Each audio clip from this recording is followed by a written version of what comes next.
तो स्टार्ट करते हैं। कल का भी किसी का डाउट है तो पूछ लेंगे। अभी मैं नोट्स बना ही रही थी कुछ कुछ बीच में, जो हमारा बीच का पार्ट छूट गया था कि स्टेट्स ऑफ कॉन्शियस ये सब क्या होता है, ये हम कल कवर कर लेंगे अच्छे से। ठीक है। और हम आ गए थे यहाँ पे ईईजी में, ईएमजी में किसी को कोई डाउट है? कल एक डाउट था हमारा, कोई बताएगा जो मैं कह रही थी कि कल बताऊंगी?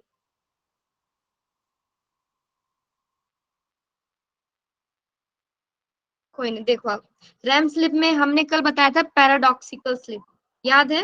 पैराडॉक्सिकल स्लिप इसे बोलते हैं। ऐसा क्वेश्चन आ सकता है डायरेक्ट कि पैराडॉक्सिकल स्लिप किसे कहते हैं, रैम या नॉन रैम या दोनों को या किसी को भी नहीं। ठीक है, और कहते हैं तो क्यों कहते हैं?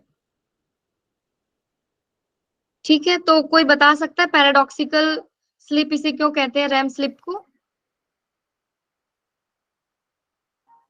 मैम ये एक्टिव रहती है, नींद की आधी अवस्था रहती है, इसलिए रैम को ही बोलते हैं ना मैम। जी ठीक है।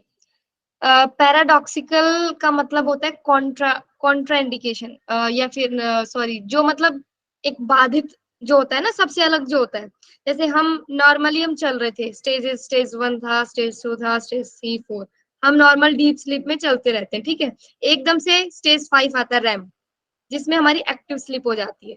ठीक है, तो जो सभी में से जो एकदम अलग से जो दिख रहा है, इसी वजह से इसको पैराडॉक्सिकल बोलते हैं। ठीक है, क्योंकि ये डिफरेंट हो जाता है एकदम से, जो चीज बीच में डिफरेंट आ रही है, अलग से जो आ रही है, उसको हम बोलेंगे पैराडॉक्सिकल। इसलिए इसे हम बोल रहे हैं, देखो, because it involve seemingly contradictory states of an active mind and a sleepy body. ये कॉन्ट्राडिक्टरी है। ठीक है, एक्टिव माइंड हो गया ना हमारा एकदम से, इसलिए इसे पैराडॉक्सिकल स्लीप बोला जाता है। ठीक है, क्लियर है सभी को? Yes ma'am. एक सेकंड।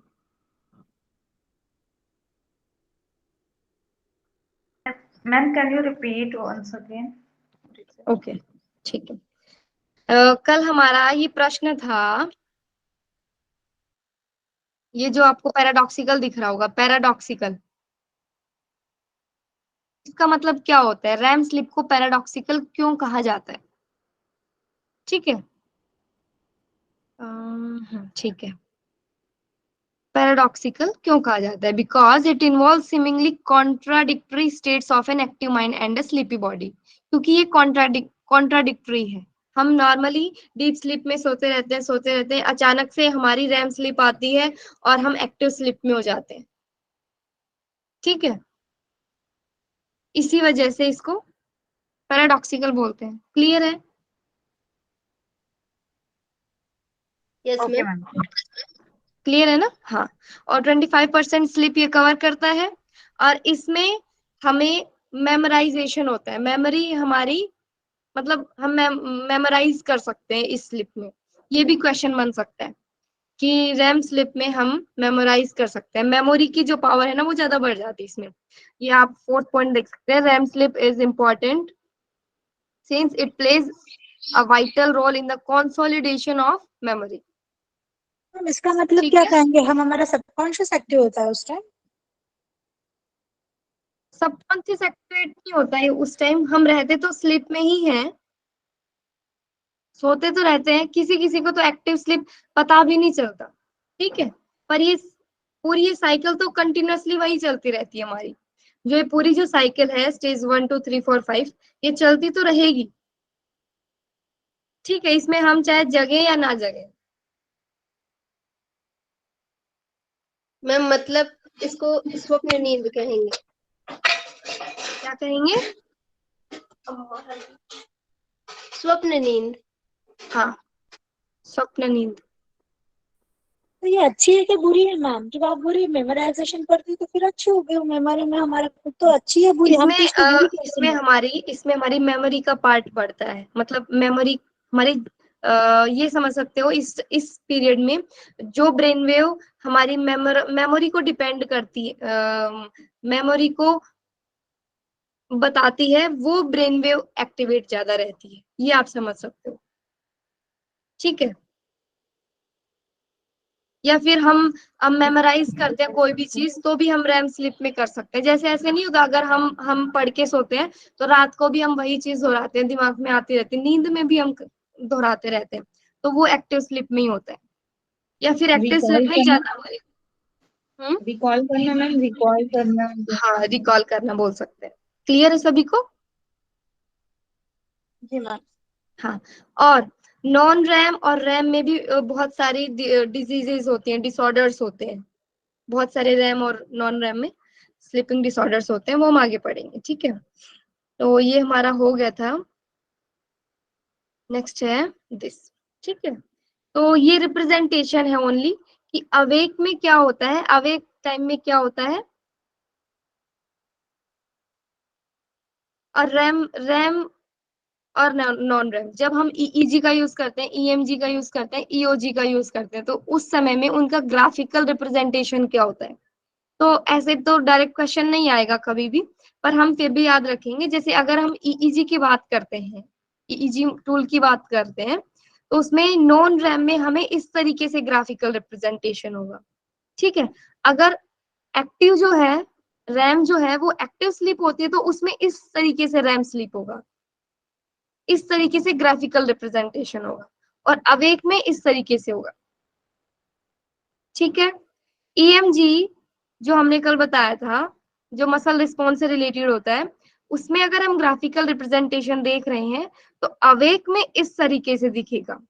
रैम में क्या होता है, एक्टिव फॉर्म, उसमें इस तरीके से हमें दिखेगा, और नॉन रैम में इस तरीके से दिखेगा। ईओजी में अवेक, जब अवेक के टाइम पे अगर हम देखेंगे उसका ग्राफिकल रिप्रेजेंटेशन, तो इस तरीके से होगा, रैम में इस तरीके से और नॉन रैम में इस तरीके से।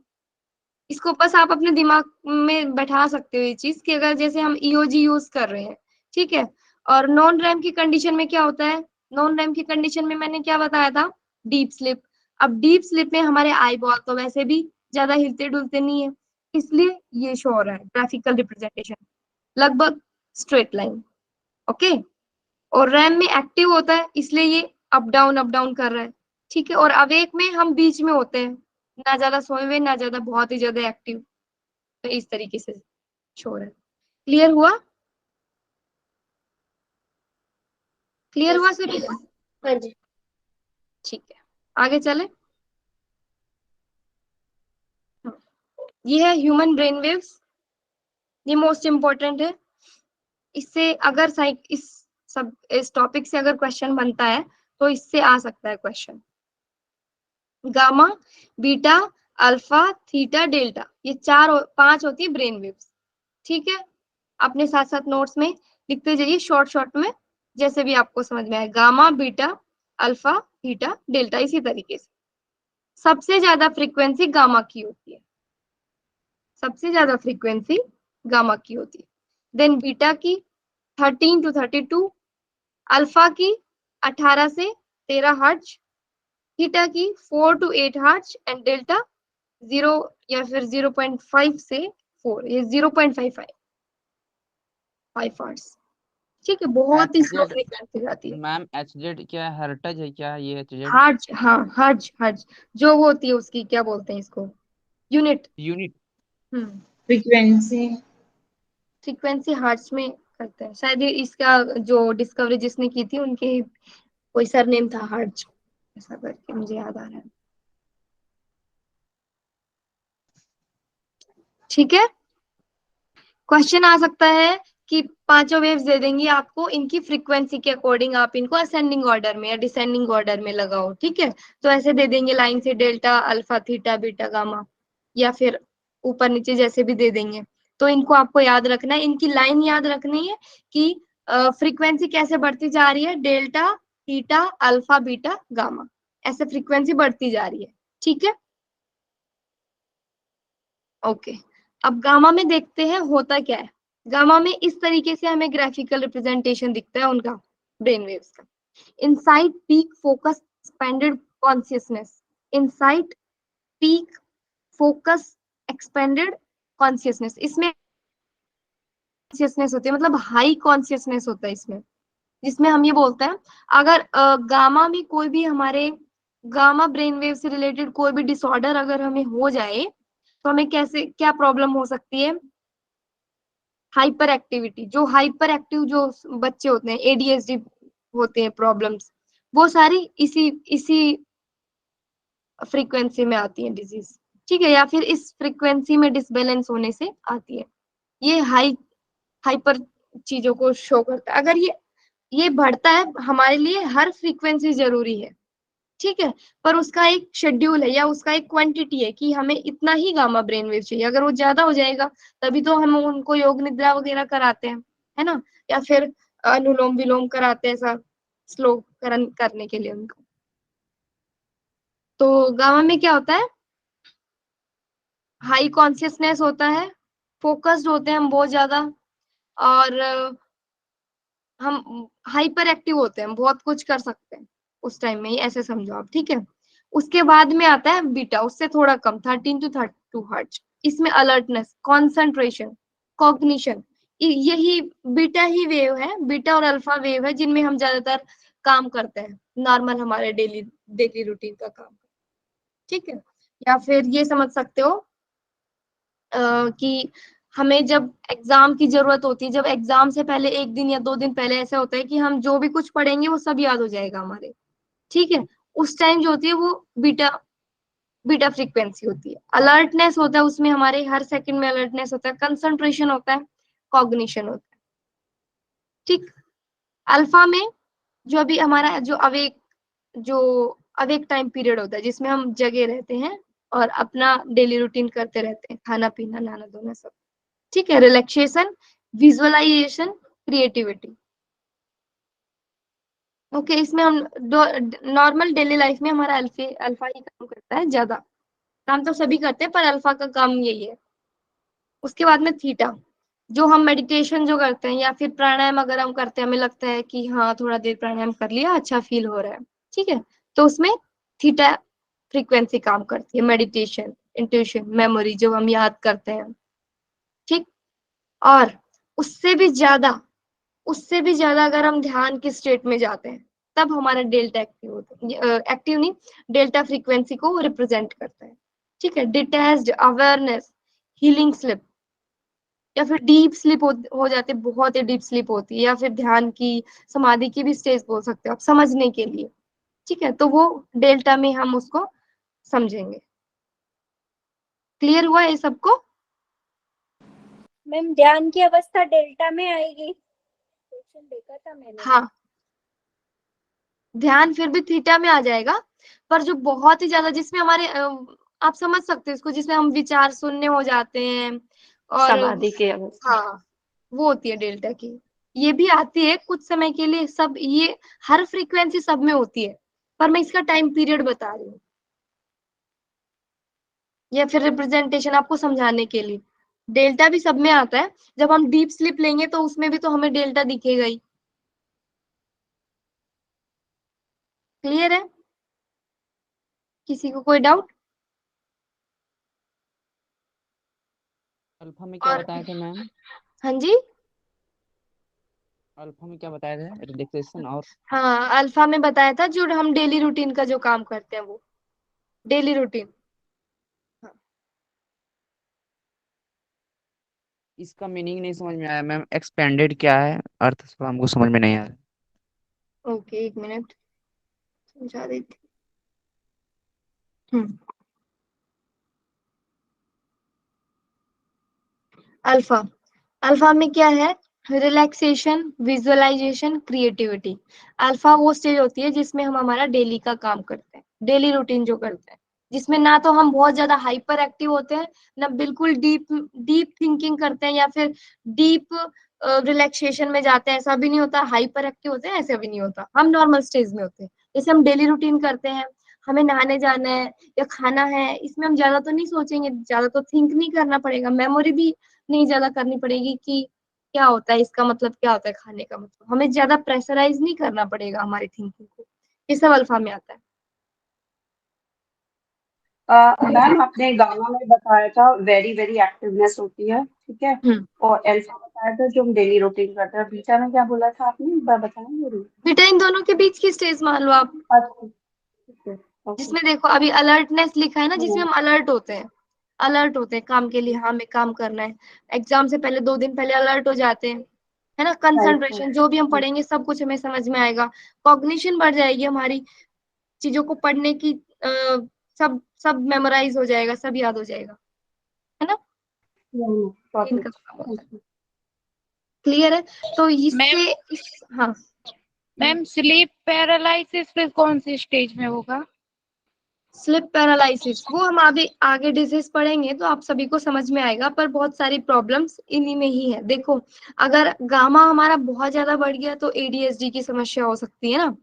और डेल्टा हमारा बहुत ज्यादा बढ़ गया, मान लो, वो तो एक हम प्रैक्टिस करते हैं तो हम तो एक स्पेसिफिक एक डायरेक्शन में जाने की प्रैक्टिस कर रहे हैं ना। अगर नॉर्मल लाइफ में कोई डेल्टा में जा रहा है, इसका मतलब क्या, वो तो सोता ही रह रहा है बहुत ज्यादा, है ना। या वो थिंक ही नहीं कर रहा, कंसंट्रेशन ही नहीं कर रहा, फोकस ही नहीं कर रहा किसी चीज में, यही समझेंगे। तो वो तो एक तरीके से गलत ही है किसी के साथ। डेल्टा जो योगी लोग जो होते हैं वो तो डेल्टा को बनाते हैं उस चीज वैसा। हम लोग मैम Clear है? बोलेंगे कभी कभी करते हैं, थीटा के इस्तेमाल करते होंगे थीटा लेवल में। हाँ, हम अभी तक जो भी हैं सब थीटा का ही यूज करते हैं, या फिर थीटा ही एक्टिव होता है प्राणायाम ध्यान के टाइम। जितना हम करते हैं, हम उस लेवल पे पहुंचे ही नहीं है कि हमारा लगातार कॉन्टिन्यूअसली डेल्टा ही काम एक्टिव है। ठीक है। मैम इसमें डिप्रेशन या फिर एंजाइटी वगैरह जो रोग अगर देखें हम तो किस में आएगा? डिप्रेशन इसमें आ वो जाएगा भी कि आगे people- आएगा। आज हम स्लीप डिसऑर्डर्स की ही बात करेंगे। ओके ओके ठीक है। ठीक है। हाँ, पर मैं क्या बोल रही हूँ, इसको अच्छे से आपको पढ़ना है, ठीक है। और आप सर्च करना जो भी आपको कुछ समझ में ना आए, और तो फिर और डिस्कस करेंगे। मे बी आप कुछ ऐसा पॉइंट दिमाग में लेके आओ जो फिर हमें उस पे सोचना चाहिए हमें, ठीक है। तो अगर इससे रिलेटेड कोई क्वेश्चन आ सकता है, क्योंकि आजकल के ये है रिसर्च के टॉपिक्स हैं, बहुत सारे लोगों ने स्टडी किया है कि ये ध्यान करते हैं तो कौन सी वेव आती है, अनुलोम विलोम करने से कौन सी वेव ज्यादा डोमिनेंसी होती है, भ्रामरी करने से, उज्जाई करने से, सुदर्शन क्रिया करने से, अयंगर योगा करने से, ऐसे बहुत सारी अभी इन पे स्टडी हुई है। 2010-12 के आसपास बहुत सारी हुई है, ठीक है। तो मे बी बन सकता है इनसे हर स्टेज जरूरी है हमको, क्योंकि हर स्टेज में कुछ ना कुछ हो रहा है अच्छा, हाँ। तो हर स्टेज जरूरी है। ठीक है। तो आपको ये क्लियर रखना है ये चीज, ठीक है। जब मैं दोबारा क्वेश्चन पूछूंगी कल या परसों में, हम जब रिवाइज करेंगे तो और इसको क्लियर कर लेंगे, ठीक है। अभी आप अपनी एक एक ट्रिक बना लीजिए याद करने की। डन। मैम जो ये स्लीप है उसको कौन दो बताएंगे क्या, कौन से इसमें रहेगा? एक्चुअली कल का लेक्चर में ले नहीं पाई हूँ तो, लेकिन आपने जो स्लीप बताया ना, जो एक है रैपिड आई मूवमेंट और ये दूसरा है नॉन रैपिड आई मूवमेंट, तो ये अगर हम वेव्स के हिसाब से देखेंगे तो कौन सा आएगा इसमें से डीप में? ब्रेन वेव्स तो चलती रहेंगी हमारी, रैम हो या नॉन रैम हो, ब्रेन वेव्स तो पांचों ही चलती रहेंगी। पर डीप उसमें स्लीप में हाँ वो डिपेंड करता है कि जैसे आप डीप स्लिप में हो, या फिर अगर आपकी थीटा ब्रेन वेव ज्यादा डोमिनेंसी हो रही है तो आप ऑब्वियसली आप डीप स्लिप में जा रहे हो, ठीक है। आप नॉर्मल रूटीन कर रहे हो, इसका मतलब आपका अल्फा ब्रेन वेव्स कहीं ना कहीं मोर एक्टिव है, डोमिनेंसी है उसकी, ठीक है। बीटा ऐसे आप समझ सकते हो। हाँ, ये तो चलती रहती है, पांचों ब्रेन वेव्स हमारी ब्रेन में चलती रहती है, ठीक है। हमने मैम बस मतलब ये जो पांचों जो वेव्स बताई हैं वो रैम और नॉन रैम दोनों में चलते हैं? हाँ, ब्रेन वेव्स तो अपना काम करती रहेंगी, पांचों ब्रेन वेव्स चलती रहती हैं। रैम और नॉन रैम तो हमने स्लिप का 2 पार्ट बता दिया। हम स्लिप से भी, हम जब अवेक रहते तब भी तो पांचों वेव्स काम करती है ना। Yes ma'am. और मैम अगर ये जैसे ये गामा वेव्स हैं तो इसको पॉजिटिव नेगेटिव दोनों में ले सकते हैं, जैसे कि बहुत ज्यादा फाइट एंड बहुत ज्यादा हैप्पीनेस की कंडीशन में भी ये वेव एक्टिव रहती होगी। मैं आपको वही तो कह रही थी, अभी उसी की तो बात चल रही है, अभी आगे हम डिजीज पढ़ेंगे इसमें, ठीक है। ये है नेक्स्ट स्टेज, सॉरी नेक्स्ट, इसमें आप और भी अच्छे से समझ सकते हो। अभी उल्टा घुमा दिया इसको, ठीक है। आपको कंफ्यूज नहीं होना इसको, ठीक है। नीचे से स्टार्ट करते हैं, आप कंफ्यूज ना हो इसलिए। गामा पढ़ा था हमने, फ्रीक्वेंसी क्या थी, 30 to 100 हर्ट्ज, ठीक है। हर्ट्ज जाएगा यहाँ पे, हर्ट्ज, ठीक। एंड इसमें योगा, इसमें इन्होंने नहीं बताया इफेक्ट ऑन बॉडी, उनका क्या इफेक्ट पड़ता है अगर डिसऑर्डर हो जाता है तो। या डिसऑर्डर, मतलब अगर गामा ज्यादा एक्टिव रहता है या डोमिनेंसी में रहता है कॉन्टिन्यूअस में, anxiety, stress on peak, anger, ये हमें दिखेगा। मैम कंप्यूटर में भी लैपटॉप में भी रैम डालते हैं ना, वो अलग है क्या रैम? ऑब्वियसली वो, ये तो स्लीप की बात हो रही है ना।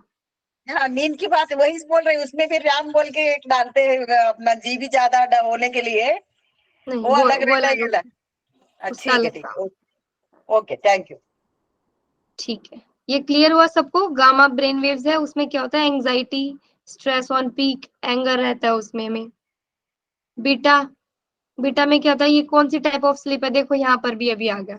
बीटा कौन सी टाइप ऑफ स्लीप है, रैम, मतलब रैम में बीटा हमें दिखता है, ठीक है। और वो ये आप वैसे भी समझ सकते हो, जैसे हमने क्या क्या क्या डिस्कस किया था, रैम में, रैम एक एक्टिव स्लीप है, ठीक है। तो उसमें ये दोनों तो हो ही नहीं सकते, डेल्टा और थीटा तो, ठीक है। गामा हाइपर एक्टिव हो जाता है, हम उसमें ऐसे भी नहीं है कि सोते सोते हाइपर एक्टिव में हो जाते हैं, तो बीटा की स्टेज होगी वो, ठीक है। फ्रीक्वेंसी 13 to 30 हर्ट्ज, वोल्टेज इसकी लेस देन 50 होती है, okay. Effect on body, eyes open, wakeful state, mental activity, arousal state, mental tension, mild stress रहता है इसमें, ठीक है। और ये सब जरूरी होता है हमारे जैसे एग्जाम के लिए, एग्जाम के पर्पज से, या हम कोई भी कुछ काम करने जा रहे हैं, कुछ नई चीज, है ना, तो ये सारी चीजें जरूरी है। मेंटल एक्टिविटी होती है इसमें, क्लियर। नेक्स्ट है अल्फा। अल्फा में क्या होता है, ये नॉन रैम के अंडर में आ जाएगा, क्योंकि इसमें रिलैक्सेशन भी था, ठीक। पर इतना ये डीप डीप में नहीं पूछेंगे, रैम नॉन रैम, ठीक। Frequency 8 to 13 hertz, voltage 50 voltage. योग, शवासन, शवासन योग निद्रा, योग निद्रा शवासन में अल्फा ब्रेन वेव्स हमारी डोमिनेंसी होती है, ठीक है। अवेक बट रिलैक्स्ड क्लोज्ड आई, इसमें अवेक रहते हैं, हम जगे रहते हैं, पर हमारी आईज क्लोज्ड रहती है। क्लोज्ड आई में, रिलैक्सेशन स्टेट में हम अवेक रहते हैं। जब हम सोते हैं, कभी कभी ऐसा होता है कि हमारी आंख तो बंद रहती है, पर हम वैसे जगे रहते हैं अंदर ही अंदर। जैसे सुबह के टाइम में ज्यादा होता है कि हम सोए रहते हैं, हमारी नींद खुल जाती है, पर हम बेड से नहीं उठते, तो हमारे दिमाग में चलता रहेगा कुछ ना कुछ, ये तो कल की बात या अब होने वाली है जो, या फिर हम जो करेंगे वो, या कोई कुछ बोल रहा है तो वो भी हम विजुअलाइज करते रहते हैं, ठीक है, क्लोज आई में। मैम जब उसमें 1 बजे की क्लास होती है ना, मैं 4 बजे उठती हूँ, मैं क्लास चालू करती हूँ, लेकिन मुझे सब मेमोराइज रहता है और मेरी नींद भी पूरी हो जाती है, तो मैं अल्फा में ही रहती होगी। हाँ, अब अभी आप अपने आप से रिलेट करो, ताकि आपको फिर प्रॉब्लम ना हो आगे ना। अगर आप अभी से रिलेट करोगे अपने आप से ही, तो आपको याद हो जाएंगे। इनअटेंटिव ब्रेन, ब्रेन ज्यादा अटेंटिव नहीं होता, ठीक है, बहुत मतलब या फिर एक्टिव नहीं होता ज्यादा कि हाँ कुछ थिंक करने के लिए ज्यादा कुछ नया, क्योंकि ब्रेन एक्टिव होता है, हम कुछ नया थिंक कर सकते हैं, नई चीज, वो इसमें नहीं होता। ड्राउजीनेस, लाइट स्लीप होती है, लाइट स्लीप होती है। वेंडरिंग माइंड, माइंड इधर उधर घूमता रहता है, वो अभी बात हो ही गई कि कुछ ना कुछ याद करते रहते हैं सब, ठीक है। उसके बाद आता है थीटा। थीटा में क्या होता है, एक्सेस डिप्रेशन, ठीक है। अगर जैसे इसमें क्या होता है, डीप मेडिटेशन होता है, डीप मेडिटेशन की कंडीशन में हमारा थीटा ज्यादा एक्टिव होता है। उसमें क्या होता है, excess depression. Effect on body, body के ऊपर क्या इफेक्ट पड़ता है अगर हमारा थीटा ज्यादा डोमिनेंसी में है, तो एक्सेस डिप्रेशन, है ना। और डेल्टा में क्या होता है, डेल्टा में डीप स्लीप होती है, डीप स्लीप, बहुत गहरी नींद, ठीक है। इसमें क्या होता है, अगर डीप स्लीप, मतलब ये हमारे बॉडी के लिए नुकसानदायक भी है, अगर ये कॉन्सिस्टेंटली या कॉन्टिन्यूटी में ये मतलब बढ़ती ही जा रही है, ठीक है। Tumour, epilepsy, mental deficiency, depression, ये हो गई, ठीक है। क्वेश्चन ऐसे बन सकता है कि आपके अगर ट्यूमर हो गया, या आपकी एपिलेप्सी हो गई, मेंटल डेफिशिएंसी हो गई, कोई डिप्रेशन हो गया, तो आपकी कौन सी ब्रेन वेव डोमिनेंट है? तो डेल्टा है, ठीक है। एक्सेस डिप्रेशन में थीटा है, या फिर इस कंडीशन में आप अवेक तो होते हो बट आप क्लोज्ड आईज के समय में आप अवेक होते हो, तो वो कौन सी ब्रेन वेव शो कर रहा है? अल्फा, ठीक है। आप या फिर ऐसे भी कहानी के तौर पे भी पूछ सकते हैं, कहानी सी बना के, कि आप सोए हुए हो, सुबह के टाइम है, आप आंख तो आपकी बंद है पर आप सब कुछ विजुअलाइज कर रहे हो, सब कुछ देख रहे हो, क्योंकि नींद आपकी पूरी हो चुकी है उस टाइम, ठीक है। तो ये पूछ सकते हो उस टाइम आपकी कौन सी डोमिनेंसी होती है? अल्फा, ठीक है। या दो दो ऑप्शन भी दे सकते हैं, जैसे अल्फा थीटा दे दिया, अल्फा बीटा दे दिया, ठीक है। तरीके से क्लियर है सभी को? बताइए, आगे बढ़े। मैम ये वोल्टेज क्या है, मतलब रिचार्ज हो रही है क्या बॉडी, मतलब जितना डीप स्लीप में वोल्टेज जा रही बता है वो है रखी है, क्या? जहाँ सॉरी, हमारा ब्रेन जो है उसमें इलेक्ट्रिकल सिग्नल्स है ना, तो उन्हीं को ही बता रहे हैं। अब जहां भी इलेक्ट्रिकल सिग्नल्स हैं उनकी फ्रीक्वेंसी भी होगी, उनका एम्पलीट्यूड भी होगा, उनका वोल्टेज भी होगा, वो किस स्पीड से जा रही है, कितना उनमें करंट फ्लो कर रहा है, कितने क्वांटिटी की है, वो सब तो होगा ना ब्रेन वेव्स में, अगर वो इलेक्ट्रिकल सिग्नल्स है। दीज आर इलेक्ट्रिकल करंट्स, ठीक है। इसलिए मतलब इनकी नॉर्मली ये importance- समझ सकते हैं ना कि जितना डीप स्लीप में होगा वो उतना ज्यादा वोल्टेज उसका हाई होगा, क्योंकि यहाँ हाँ, पर डेल्टा वेव का ही ज्यादा है, और ये हम्म, लास्ट में योगी लोग ही जो कर रहा है। हाँ, ये सही। हाँ, ये बीच में मैं हमने ज्यादा ध्यान नहीं दिया इस चीज पे, डेल्टा में सबसे ज्यादा वोल्टेज होती है, ठीक है, और गामा ये में ऐसे से दिया कम, ही नहीं है ना मैम। और तो इसका आप कम मान सकते हैं ना, इसको भी लेस देन 50 मानेंगे। जी जी। हम्म, मैम इसमें आपने बताया था थीटा में जैसे बताया था डीप ब्रीथिंग, डीप मेडिटेशन तो नहीं बताया था, हम नॉर्मल जैसे करते हैं हम लोग, तो इसमें यहाँ हम्म, डीप मेडिटेशन है मैम इस चार्ट में। हाँ। और मैम मैम ये एक्चुअली जो इफेक्ट ऑन बॉडी लिखा है ये तो हर्ट्स में हो रहा होगा ना, मतलब ये क्योंकि डीप स्लीप में तो ये प्रॉब्लम्स, मतलब ये ठीक करता है या क्या है, मतलब इफेक्ट ऑन बॉडी क्या? इफेक्ट ऑन बॉडी है, इफेक्ट ऑन बॉडी है कि हमारी बॉडी पे क्या इफेक्ट पड़ रहा है इन ब्रेन वेव्स का, इन ब्रेन वेव्स का हमारी बॉडी पे क्या इफेक्ट पड़ रहा है।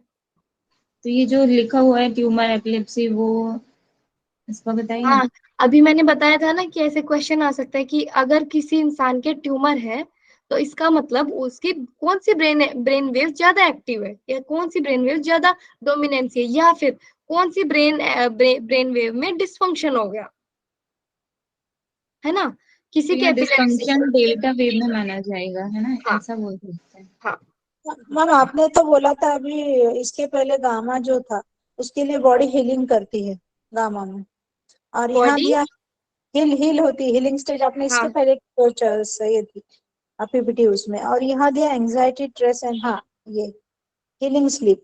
तो मैम जब हीलिंग होगी तो डिसीज क्यों आएंगे उसमें? योगी की डिसफंक्शन होता है ना मैम, डिसफंक्शन होता है ना, आपने वो नहीं पढ़ा कि कुंडलिनी कुंडलिनी जागृत हो जाती है किसी की, तो कई लोग हैं वो उसको झेल नहीं पाते, हाँ हर कोई है। इंसान उसके लिए एबल नहीं होता, ठीक है, तो उसका डिसफंक्शन क्रिएट होता है। ओके, क्योंकि योगी की स्लीप यही होती है गामा, इसके लिए लगा कि कैसे हम, होता है। हाँ, एक बार समझेंगे, हम थीटा डेल्टा वेव्स चाहते हैं बढ़ाना, क्योंकि हम डी अटैचमेंट की कंडीशन में जाना चाह रहे हैं, वो हमारी खुद की इच्छा है, पर्सनल इच्छा है, ठीक है। पर जब जब हमारी इच्छा ही नहीं है कुछ भी, या वो कुछ भी हो सकता है, मे बी रीजन हो सकता है उसका जेनेटिक हो, या मेरी डाइट ऐसी हो, या मैंने कुछ ड्रग का सेवन किया हो, या मैंने मेडिकेशन ली जिस वजह से मेरी डेल्टा बढ़ गई, हो सकता है ना हाँ ऐसा। मैम, ये ड्रग्स ड्रग्स के बारे में तो पढ़ा था कि ये उसी तरह से काम होता है इसमें। हाँ, तो उससे बता रही हैं ये प्रॉब्लम, हम तो बढ़ा रहे हैं, वो अलग चीज है हमारी। इसको आप समझो, एक बार समझो इसको अच्छे से, आप पढ़ोगे तब आप समझ पाओगे। देखो यहाँ पे है डीप स्लिप,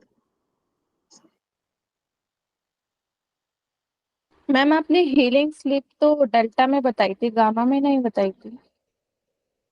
हाँ, हाँ तो मनीषा यस जी मैम। आप सीक्वेंस हाँ उल्टा है मैम, इधर, सीक्वेंस वो उल्टा ले रहे हैं मैम। की स्लीप जो है वो हाँ डेल्टा वेव में होगी, गामा में नहीं।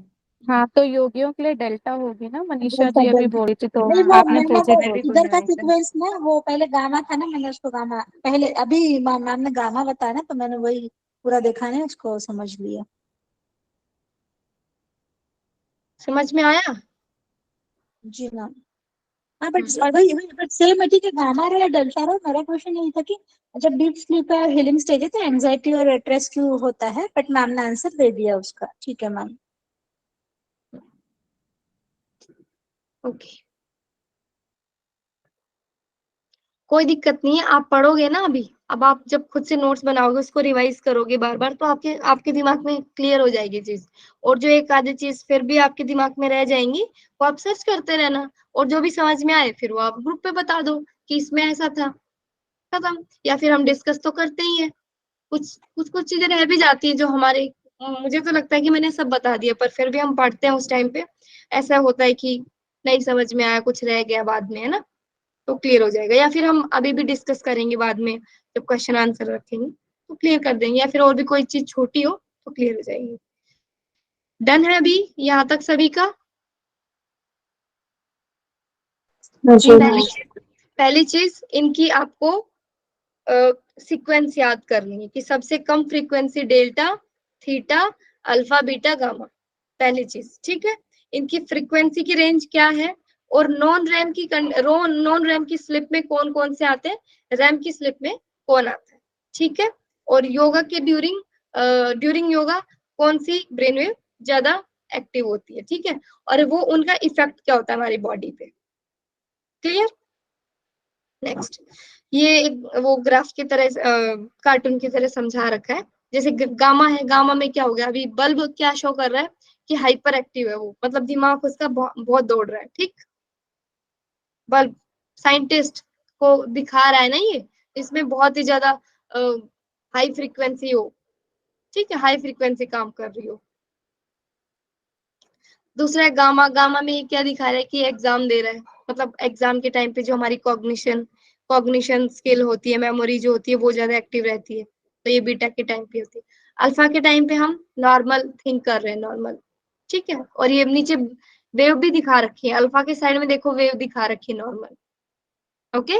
उसके बाद में थीटा, थीटा में क्या आ रहा है, हम नॉर्मल ध्यान कर रहे हैं, मेडिटेशन कर रहे हैं, प्राणायाम कर रहे हैं। डेल्टा, डेल्टा उससे भी आगे है, बिल्कुल रेस्ट फरमाना, क्लियर।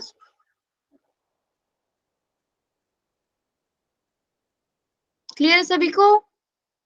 मैम बीटा का जैसे एग्जाम दे रहा है ना ये, जिसमें हमारी कॉग्निशन स्किल ज्यादा एक्टिव रहती है, मेमोरी हमारी ज्यादा एक्टिव रहती है। मैं एग्जाम के टाइम पे हम सब भूले भटके सब याद आ जाते हैं कि हाँ वो एक दिन उसने पढ़ाया था, ये वर्ड तो पढ़ाया था, ये वर्ड पढ़ाया था। तो इसमें गामा से कम होती है पर अल्फा से ज्यादा होती है, वो ब्रेन वेव होती है, फ्रीक्वेंसी, क्लियर। ठीक है, तो आज हमें पढ़ना तो था स्लीप डिसऑर्डर्स पूरा, अब क्या करें, टाइम तो हो गया, इनफ है कल इतना, या करना, फिर कल करेंगे मैम। ओके। तो कल हमें स्लीप डिसऑर्डर भी पूरा करना है, इसमें हम एक बार देख लेते हैं, ठीक है, ऊपर ऊपर से देख लेते हैं, ज्यादा टाइम नहीं लगाएंगे। स्लीप डिसऑर्डर है, इसमें हमें पढ़ना है कि स्लीप के दौरान क्या क्या प्रॉब्लम हो सकती है, ठीक है। ये साइकिल बता रखी है, सर्कैडियन रिदम, ठीक है, कि किस टाइम पे कौन सा क्या चीज एक्टिव होता है, यहाँ से स्टार्ट होती है। 80 different type of sleep disorders हैं, 80 अलग अलग टाइप्स हैं स्लीप डिसऑर्डर के। Insomnia, sleep apnoea, restless leg syndrome, narcolepsy, parasomnia, abnormal sleep disorder, night terrors, night mirror, ठीक है। लिस्ट ऑफ स्लीप डिसऑर्डर देखो, ये सब स्लीप डिसऑर्डर्स है, ठीक है। ब्रुक्सिम्स क्या होता है, जो नींद में सोते सोते कई लोग ऐसे नहीं होते, दांत को पीसते रहते हैं, ऐसे पीसते रहते हैं दांतों को, कट कट कट की आवाज करते रहते हैं, वो है सेंट्रल स्लीप एपनिया। इसमें क्या होता है, हमारा सेंट्रल नर्वस सिस्टम भूल जाता है कि हाँ सांस भी लेना है, मतलब नर्वस सिस्टम का कनेक्शन अलग हो जाता है, कहाँ से, रेस्पिरेटरी सिस्टम से, ठीक है। क्रोनिक फटिग सिंड्रोम, क्रोनिक मतलब क्रॉनिक है वो प्रॉब्लम लंबे समय तक, फटीग थकावट सिंड्रोम, बहुत ज्यादा थकावट वाली सिंड्रोम हमें सिम्टम्स दिखेंगे, ऐसे भी प्रॉब्लम हो सकती है।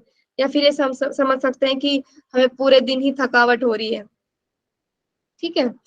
सर्कैडियन रिदम, स्लीप डिसऑर्डर हो सकते हैं उसके सर्कैडियन रिदम, मतलब अगर हम सही से टाइम पे नहीं सो रहे हैं, जैसे एक टाइम होता है ना, जैसे जैसे अंधेरा होता है उस टाइम पे हमारा मेलाटोनिन सीक्रेट होता है, कहाँ से होता है, पिनियल ग्लैंड से, ठीक है।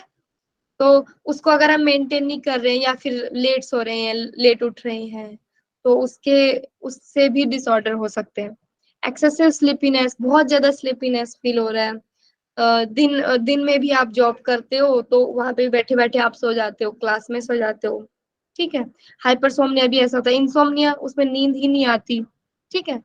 नाइट टेरर्स, नार्कोलेप्सी भी कुछ था, नार्कोलेप्सी क्या था, हाँ इसमें भी यही होता है, अनकंट्रोलेबल डे टाइम स्लीपीनेस में बहुत नींद आती हो जिसको, ठीक है। अभी ऐसे हम जैसे हमें भी आती है कभी कभी क्लास में नींद या ऑफिस में, उसका मतलब ये नहीं है कि हमें ये प्रॉब्लम है, ये तो जनरल है, ये सबके साथ होता है, पर जब ओवर जो हो जाती है अनकंट्रोलेबल, तो वो इसमें डिसऑर्डर्स में आएंगे, ठीक है, ठीक। और ये ऑब्स्ट्रक्टिव स्लीप एपनिया है। ऑब्स्ट्रक्टिव स्लीप एपनिया क्या होता है, जो हमारे हम सांस लेते हैं ना, जिनको बहुत ज्यादा वो स्नोरिंग खराटे आते हैं बहुत ज्यादा, यहाँ पे वो होता है एक सॉफ्ट टिश्यू होता है, जहां से सांस हमारा ब्रीदिंग नीचे जाती है, ऑक्सीजन एयर हमारे अंदर जाती है, वहां से वो बंद हो जाता है, ठीक है, जिस वजह से सांस नहीं ले पाते, इस वजह से उनको ऑब्स्ट्रक्टिव स्लीप एपनिया हो जाता है। उनको अच्छे से नींद नहीं आएगी रात को, या फिर बीच बीच में हाफने लग जाएंगे वो, या फिर उठ जाएंगे, डीप स्लीप नहीं आएगी, बार बार यूरिन आता है उनका, ठीक है। तो ऐसी प्रॉब्लम्स होती है। रेस्टलेस लेग सिंड्रोम हो गया, स्लीप वॉकिंग होगा, रात को चल रहे हैं, ठीक। एक ये शिफ्ट वर्क डिसऑर्डर, ये वैसे होता है उनके लिए जैसे कोई गार्ड वगैरह है, या जो रात को मतलब अलग टाइम पे काम कर रहे हैं, शिफ्ट कर दिया उन्होंने अपने काम को, तो उनको भी डिसऑर्डर हो जाते हैं, है ना, उनको फिर डे टाइम भी नींद गा, आएगी। गामा गामा में ना, ये गामा इसमें वो ऐसे हो जाता है क्या? हाँ पढ़ेंगे आगे, वो भी पता चलेगा हर एक चीज के लिए। नहीं नहीं, गामा के लिए ये सब डिसऑर्डर किसके लिए है, अपना कौन सा निद्रा में है? ये क्या लिखा है, लिस्ट ऑफ स्लीप डिसऑर्डर्स, सारे स्लीप डिसऑर्डर्स बताएं सभी, ये कौन सा लिस्ट स्लीप? बता दी कि ये लिस्ट बता दी सभी स्लीप डिसऑर्डर्स की, ओके ओके, ठीक है। नेक्स्ट है कॉजेज ऑफ स्लीप डिसऑर्डर, क्या क्या कारण हो सकते हैं। तो एक कारण हो सकता है फिजिकल, हम सच एज फिजिकली अगर हमारे अल्सर हो गया मान लो, ये भी प्रॉब्लम हो सकती है। मेडिकल अगर हमें अस्थमा है तो वो वाली प्रॉब्लम हो सकती है ऑब्स्ट्रक्टिव, ठीक है। या डीप स्लिप नहीं आएगी, साइकेट्रिक कोई प्रॉब्लम है, साइकेट्रिक इशू है, तो उसमें क्या होगा, या तो हम नींद में चलेंगे, नींद में खाएंगे, नींद में बड़बड़ाते रहेंगे, ये सब प्रॉब्लम, ठीक। सिम्टम्स क्या क्या दिखेंगे, सिम्टम्स वही दिखेंगे, वो अच्छे से काम नहीं कर पाएगा, उनका कॉग्निशन लेवल, मेमोरी लेवल सही से काम नहीं कर पाएगा, सही से रिस्पॉन्स नहीं कर पाएंगे वो चीजों में, या फिर पूरे दिन सोते रहेंगे, दिन में सोएंगे, रात को नींद नहीं आएगी, ओके। ड्राइविंग सही से नहीं कर पाएंगे, फिर ये आ जाती है डिफरेंट टाइप्स ऑफ प्रॉब्लम, जैसे ये इंसोम्निया के बारे में, स्लीप एपनिया के बारे में है, ठीक है। तो क्लियर है फिर आज के लिए सभी, ठीक है। किसी को कोई डाउट है अभी तक तो पूछ लो। मैम मैम जैसे हम कोई दवाई मेडिसिन लेते हैं नींद की, तो वो नॉन रैपिड में आएगा कि रैपिड में आएगा? दवाई ले रहे हो आप? नो मैम, मैं बस जस्ट सडनली पूछ रही हूँ। हाँ हाँ वो तो ठीक है, क्या कह रहे हो आप कि हम दवाई लेकर सो रहे हैं, ऐसा? जी मैम। हाँ तो दवाई लेकर सो रहे हैं तो हम डीप स्लिप के लिए सो रहे हैं ना, डीप स्लिप लेने के लिए सो रहे हैं, तो ऑब्वियसली फिर वो हाँ थीटा में आएगा, अल्फा थीटा, नॉन रैम की कंडीशन में, क्योंकि हम नॉन रैम की कंडीशन ही तो चाहते हैं, इसलिए तो हम दवाई लेते हैं, मेडिकेशन यूज करते हैं नींद आने की, कि हमें नींद आ जाए। मैम जब नींद नहीं आ रही होगी तो मे बी शायद गामा या बीटा वेव्स ज्यादा एक्टिव हो रही होंगी, हमें और अगर जब वो नींद नहीं आ रही होगी, मेडिसिन ले रहा हाँ, है तो थीटा वेव लाने के लिए ही मतलब मेडिकेट कर रहा है खुद को। अगर हमें नींद नहीं आ रही तो मतलब हम अलर्टनेस की कंडीशन में, बीटा की कंडीशन में, ठीक है। अब यहाँ से आप लगा सकते हो अंदाजा, अल्फा वेव जो है, अल्फा वेव किस में डोमिनेंट मिलेगी? रैम में, जिसमें एक्टिव होते हैं हम, पर इतने भी एक्टिव नहीं होते कि उठ के अभी काम करने लग जाए। क्लियर है? हाँ मैम, अल्फा तो इसमें रेस्ट बोला था सीरियल ना मैम आपने, रेस्ट हाँ, बोला एक था। एक एक बोलिए, क्या कह रहे हैं? मैम अल्फा वेव को आपने रेस्ट बोला था ना। हम्म, बोला तो था। हाँ तो बता तो रही हूँ, इनका रेंज है ना। अब कोई मान लो ये बीटा का रेंज 13 to 32 है, अब 13 आ गया तो उसमें आप क्या क्या समझोगे कि बीटा बड़ा है कि अल्फा बड़ा है? तो आप लगभग तो ये बताओगे कि अल्फा और बीटा की स्टेज है ना? ठीक है, और किसी को कोई मैम डाउट है? मैम एक बार वो ईईजी वाला ग्राफ दिखा दीजिए। ये हाँ, तो इसमें मेरे को ये पूछना था, जो नॉन रैम में है, जब ब्रेन जो है वो रेस्ट में है, मतलब स्लो है उसकी एक्टिविटी, तो इसमें ये ग्राफ इतना वैसा क्यों है, हाई इनका फ्रिक्वेंसी अपना वाला? तरीका है ग्राफ शो करने का। ये ऐसा दिखाता होगा ईईजी, जब नॉन रैम की डीप स्लीप में हमारी इस तरीके से होंगी ब्रेन वेव्स, रैम स्लीप में थोड़ी और ज्यादा वो हो जाती है, एग्जॉस्ट हो जाती है।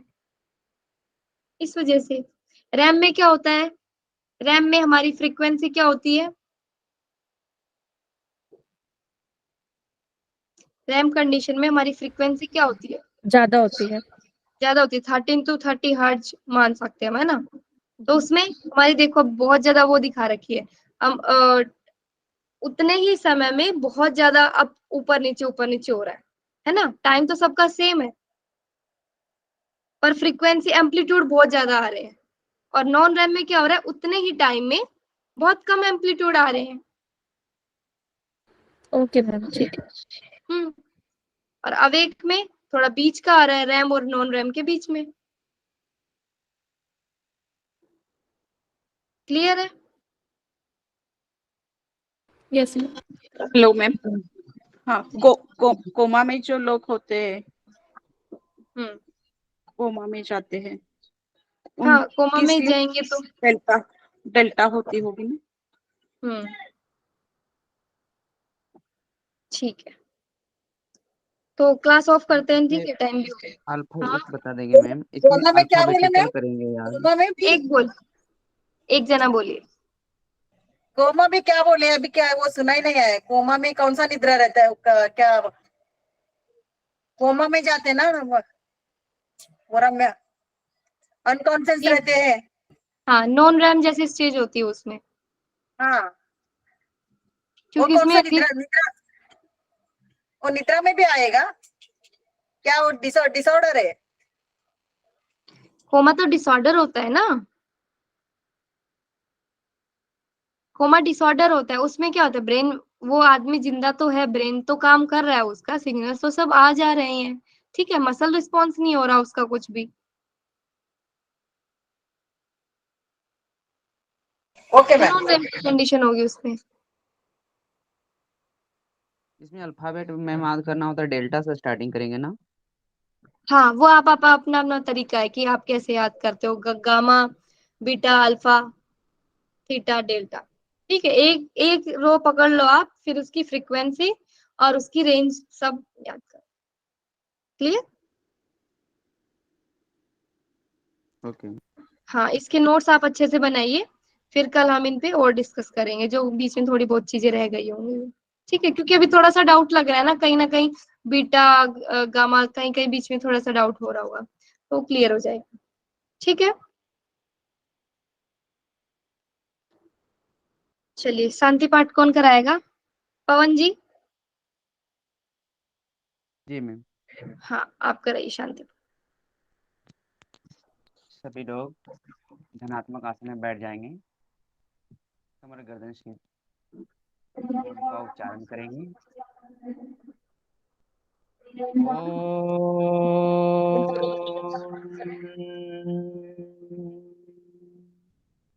योगेन चित्तस्य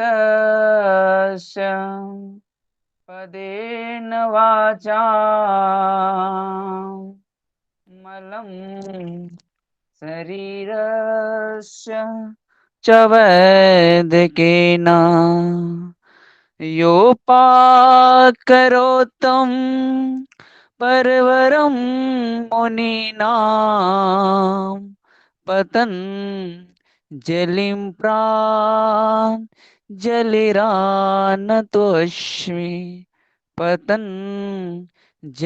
प्राञ्जलिरानतोऽस्मि पतंजलिं प्राञ्जलिरानतोऽस्मि। अर्थात महर्षि पतंजलि जी कहते हैं कि हमारा चित्त वृत्तियां का निरोध योग के माध्यम से और हमारी वाणी की शुद्धि व्याकरण के द्वारा और हमारे शरीर की शुद्धि आयुर्वेद के द्वारा शुद्ध करने वाले मुनियों में सर्वश्रेष्ठ महर्षि पतंजलि जी को दंडवत प्रणाम। ओम शांति शांति शांति ही। दोनों हाथों को रब करते हुए अपने मुखमंड पर स्पर्श करेंगे। पुनः आँख खोलेंगे। सर्वेभ्य नमो नमः।